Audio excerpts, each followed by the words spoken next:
Hello everybody, this is Leo from Leo's Legos here, and today I have motorized the piston engine of the LEGO 42110 Land Rover Defender set.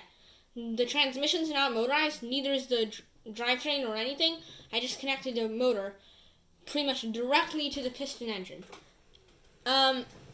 Technically speaking, it's not that amazing, but it looks really cool and sounds really cool.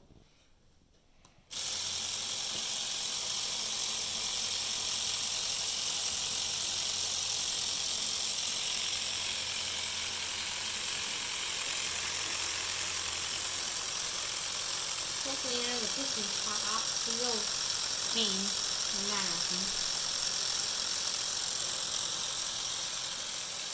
Okay, thanks.